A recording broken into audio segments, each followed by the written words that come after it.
아버지가 초등학교밖에 안 나왔거든요. 우리 어머니는 아예 학교를 안 다니셨고, 그러니까 우리 형부가 집에서 노니까 좀 취직 좀 시켜달라 그래서 그 시절이니까 그냥 뒷구녕으로 거기 전투기 정비창에 청소하는 것부터 집어넣어가지고, 아버지가 그래도 퇴직할 때는 F-16 엔진 기술자 중에 굉장히 유능한 정비창에서 6급 주사로 정년퇴직하셨고요. 그냥 너무나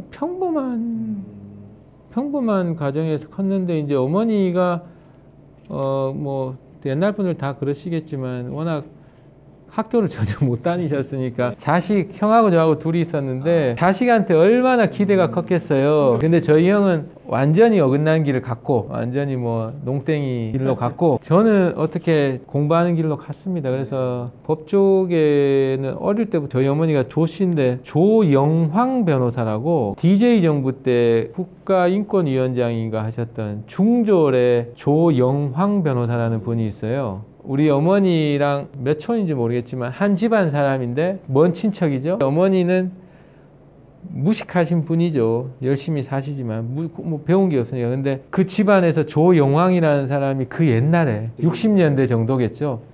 사법고시, 그 당시 사법고시를 합격해갖고 집안이 일어서고 하는 걸 보고 어머니 어렸을 때부터 들었으니까, 내 새끼가 사법고시를 합격하면 우리 집도 다시 일어설 수, 다시가 아니라 원래부터 우리 집도 일어설 수 있다. 그러니까 그 어린애 초등학교 들어가기 전부터도 계속 뭐 니는 법관이 돼야 된다 뭐 이런 얘기를 저한테 하셨겠죠. 그분 때문에 뭐 계속 이쪽에 대한 생각은 하고 컸어요. 근데 너무 지독하셔서 제가 TV를 지금 아예 안 보게 된 게, TV를 어릴 때 보고 있으면 막 울고 막 이랬어요. 엄마가 부엌에서 공부 안 한다고. 그러니까 성적표 떨어져서 가져오면 연탄불 옆에서 막 울고. 이 어린 아이한테 자신의 인생을 거는 게 얼마나 저한테 큰 스트레스로 왔겠어요. 예, 그거에 짓눌려서 놀지 못하고 그냥 공부만 했습니다. 계속. 근데 고등학교 3학년 때까지 계속 저는 전교에서 거의 2등만 했는데, 중학교 때도 그렇고 고등학교 때도 그렇고. 근데 그 1등 하는 친구는 서울대 법대를 낸다고 하고, 저는 법대 내면은 떨어질 것 같고, 제가 학력고사 마지막 세대였는데요. 수능으로 시험 제도가 바뀐다 그러고, 지금은 법대가 학부에 없지만 그 시절에는 있었고, 그러니까 저는 법대를 내면 떨어질 것 같고, 그래서 고민하다가 서울대 경영학과를 내게 된 겁니다. 그리고 대학을 들어와서 처음으로 이제 그 20살 때 사춘기를 겪었고요. 그러니까 건축학 개론이라는 영화를 보면서 눈물이 났던 게 이 사회에 대한 어떤 빈부격차. 저는 뭐 20몇 명이 한 층에 사는 2인 1실의 하숙집에 집골이만 한 데 있는데, 어떤 친구들은 아버지 차 뭐 학교에 몰고 오고, 뭐 나는 도서관에서 뚜벅뚜벅 걸어가는데 어떤 친구는 뭐 예를 들어 누가 와서 데려가고, 이제 그런 거를 겪으면서 굉장히 우울증이 심해져 가지고 1학년 때 수업을 많이 안 갔어요. 참 부모가 이렇게, 내 부모가 좀 뭔가 부끄럽다라는 생각들을 그때 좀 많이 가졌던 것 같고, 이제 거기에서 벗어나는데 상당히 오랜 시간이 걸렸던 것 같아요. 그 시절이 가장 좀 고통스러운 시절이었던 것 같고, 그게 제가 그 고시 공부를 시작하기 전까지의 그런 느낌들이에요. 느낌들. 예. 법과대학원은 사실 그 법과대학원이 뭔가 저한테 큰 의미가 있었다기보다, 뭐 그 솔직하게 말씀드리면은 제가 그래도 학부가 경영학이니까 나중에 법조인으로서 살아가는 데 있어서 도움이 될 만한 뭔가를 추가적으로 더 공부를 하는 게 좋겠다라고 해서 법대대학원을 간 거고, 법대대학원에서는 조세법을 전공했습니다. 그래서 조세법 전공을 하면서 지금 일을 하는데도 상당한 도움을 받고 있죠. 근데 물론 논문은 못 썼어요. 논문은 시간이 없어서 못 써서 석사 학위는 없고요. 수료만 했고요. 예. 지금은 왜 경영학과가 좋고 그런 걸 이제 아는데, 그때만 해도 너무 싫었어요. 경영학은 철저하게 돈을 벌기 위한 학문이거든요. 그래서 저는 경영학과는 학부 과정에서 없는 게 맞아요. 그리고 다 MBA 형식으로 대학원 과정에서 해야지. 경제학은 있어야 되는데 20대 초반부터 돈벌이와 관련돼서 이렇게 해야지 돈을 잘 벌 수 있다는 것을 집요하게 가르치는 거는 좀 아닌 것 같아요. 대학을 들어가서 전혀 저랑 안 맞는 과다라는 생각이 많이 들었고 되게 고통스러웠고, 그래가지고 군대를 빨리 가야겠다고 생각해서 당시에 이제 카투사 시험이라는 게 있다고 해가지고 그 다음에 이제 카투사로 군대를 갔다 오니 다 공인회계사 공부를 하더라고요. 저도 공인회계사 공부를 했는데 한 1년 했는데 전혀 안 맞는 거예요, 저하고. 저는 이런 책보다요, 이 책을 딱 펼치는데 이런 정도 글자 그 크기로 글자만 가득 적혀 있는 책을 제일 좋아합니다. 이렇게 했는데 글자만 이렇게 계속 끝까지 있는 책이면 이 책을 읽고 싶어요. 예, 뭔가 이 책이 무게가 있는 책 같고 여기에 뭔가 그림이 있고 그래프가 있고 하면 읽기 싫은 거죠. 그래서 법서를 읽으면서 마음이 너무너무 편해지는 걸 느꼈고 그러다가 법률가가 돼버린 거죠. 예. 지금도 뭐 정말 운이 좋은 거는 제 적성에 딱 맞는 직업을 가지고 있다는 게 최근 다음에 나온 얘기인데, 뭐 고통 중에 고통을 겪지 않은 자는 다른 사람이 윗사람이 되기 힘들다라는 그 표현이 있는데요. 그 표현이 제일 좋은 것 같아요. 그리고 고통 중에 고통을 겪지 않은 자를 조직의 리더로 앉히려는 거는 참으로 창업주들이 자기 자식한테다가 회사를 넘기려는 분들일 거기 때문에. 근데 저는 그거만큼 어리석은 짓이 없다고 봐요. 자기 밑에서 고생한 사람한테 돈을 받고 회사를 파는 게 맞아요. 예. 그리고 돈을 자기 새끼한테 줄지언정 기업은, 저도 저희 회사를 해보니까 기업은 아무나 할 게 아닙니다. 이 조직의 전체적인 흐름을 이해하고 말단 직원부터 사랑으로 감싸고, 진짜 말단 직원이 아프다고 할 때 그거를 자기가 아픈 것처럼 느낄 수 있는 사람만이, 저도 그렇게 못 느끼지만 그런 사람만이 조직을 이끌어갈 수 있지. 그런데 제 이 얘기는 역발상으로 또 하는 겁니다. 저희 말고 다른 분들은 계속 자식한테 물려주는 게 좋아요. 왜냐하면 그래야 그 회사가 망하고 또 다른 자수성가한 사람이 등장하는 겁니다. 저는 제 새끼를 사랑하기 때문에, 물론 로펌은 넘겨줄 수도 없지만 제 새끼를 사랑할수록 기업을 넘겨줘서는 안 돼요. 진짜 넘겨주고 싶으면 완전 어릴 때부터 정말 고생을 시켜서 얘가 진짜 그 자기의 가신들이 인정할 정도로, 가신들이 무기명으로 비밀 투표를 해서 회장님 넘겨도 됩니다 라고 할 때 넘긴다라는 거면, 만약에 가신들이 안 됩니다 라고 하는 게 과반수면 안 넘기는 식이면 넘겨도 되는데, 그렇지 않고서 넘기려고 하면 자기가 죽고 얼마 안 있어서 그 회사는 망해요. 왜냐하면 자기랑 똑같은 길을 걸어온 자기 자식의 비슷한 자수성가한 놈이 자기 자식을 짓밟게 되거든요. 당연하죠. 자기도 그렇게 해서 여기까지 왔는데, 그러면은 그 산골 소녀는 바보입니까? 네? 발렌베리 가문처럼 철저하게 검증된 자녀에 대해서만 넘기거나. 근데 뭐 저는 이런 얘기를 왜 이렇게 하냐면, 제 말과 반대로 자식한테 넘기시면은 또 뭐 저 같은 자수성가한 놈들이 많이 등장하니까 저는 더 좋아요. 그러면 또 계층이동 일어나는 거니까. 예, 그거는 저희 전문가들이 와서 웃기는 얘기라고 생각이 될 텐데, 그 말 그대로 용어 자체가 이제 프로젝트를 기반으로 한 파이낸싱이 이제 굳이 우리나라 말로 표현한다면 자금 조달일 텐데요.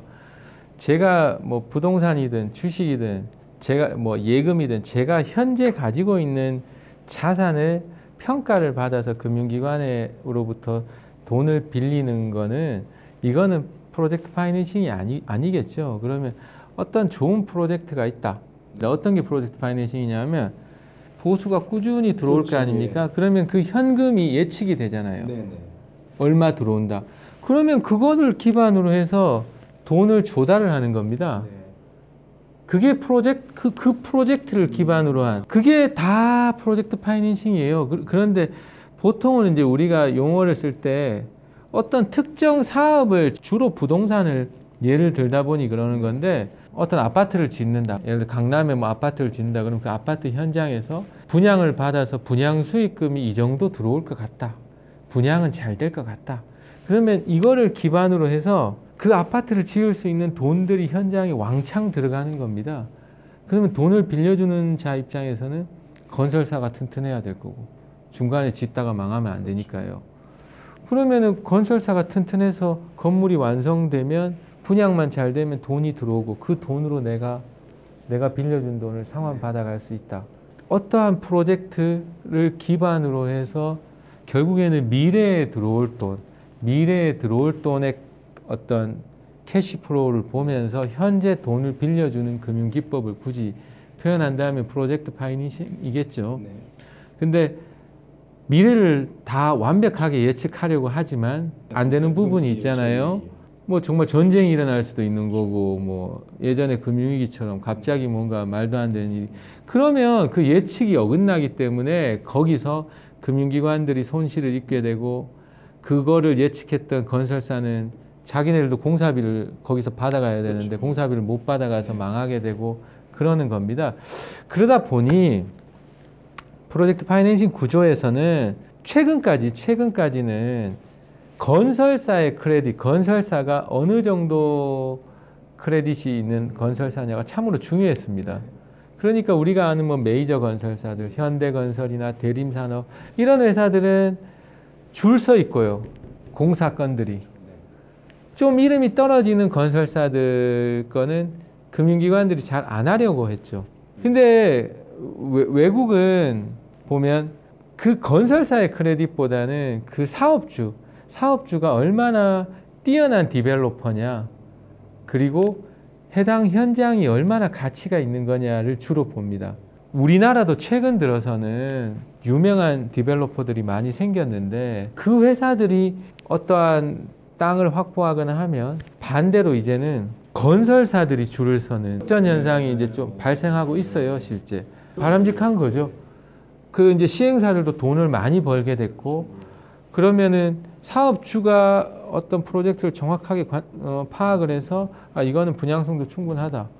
그러면 거기에 사업주가 건설사를 고르고 그걸 보고 또 금융기관이 그 현장에다 돈을 투입시키고 저희가 하는 일들은 그걸 전체를 법적으로 문제가 안 생기게끔 각 이해 당사자 간의 관계를 조율하는 계약서를 만드는 게 주된 업무인 거죠.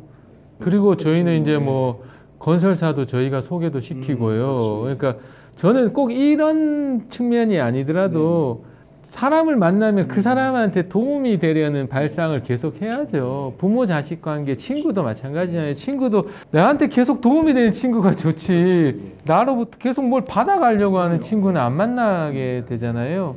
네, 똑같은 것 같아요. 모든 비즈니스는 똑같은 것 같습니다. 모든 게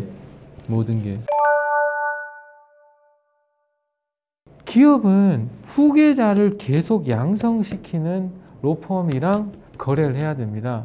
그리고 이 후계자가 이 정점에 있는 로펌의 대표 밑에서 꼼짝도 못하는 후계자들이 있는 로펌 말고요. 이 대표도 때가 되면 집에 갈 줄 알고 이렇게 층층이 올라가면서 나가고 이렇게 층층이 올라가면서 떠나는 회사가 많나야 이게 진짜 어마어마한 효과가 있지 않겠습니까? 그러면 저희 회사의 장점은 저희 회사를 PR하면 저희 회사는 밑에서부터 올라온 변호사들이 주인이 되는 회사이고 제가 그런 시스템으로 회사를 만들어 가고 있어요. 이미 제가 언제쯤 권한을 내려놓고 하는지까지 다 천명을 했고 그러면 어떤 기업이 있다 그러면 저랑 생각이 어느 정도 일치하신다면 본인이 나이가 들어서 죽을 때까지 자기 기업이 번성하기를 원하신다 그러면 저는 그 기업도 그런 방향으로 가는 게 맞다고 보고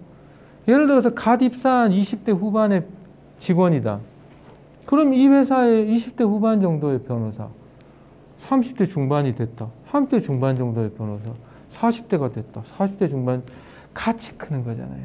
대형 로펌보다 저희의 장점을 얘기한다면 대형 로펌은 초창기에 파운더 분들이나 이런 분들이 아직도 은퇴하시지 않고 계신 분들도 꽤 있고 기존의 우리 사회에 여기 회장님 같은 분들하고 끈끈한 네트워크로 거기까지 갔습니다. 네.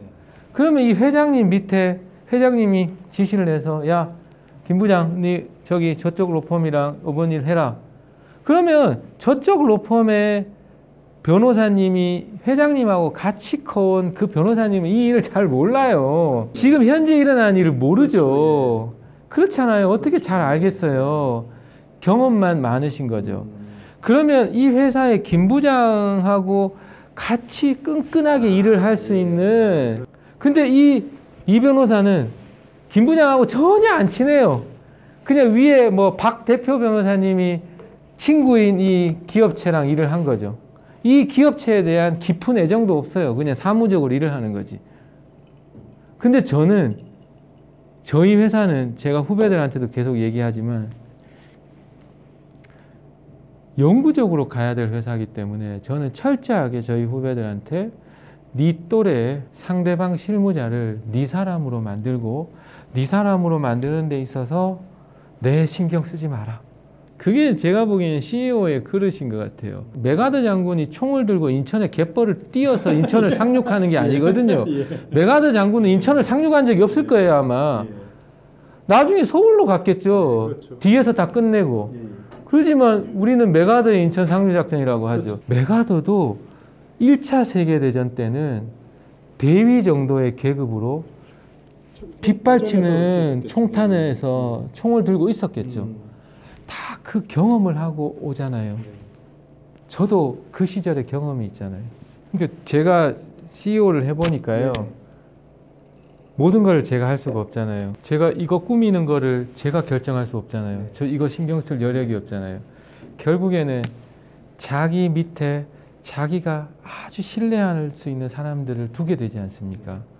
그러면 또 그 사람은 그 밑에 신뢰할 수 있는 사람을 두게 되고요. 그게 조직이고 기업이잖아요.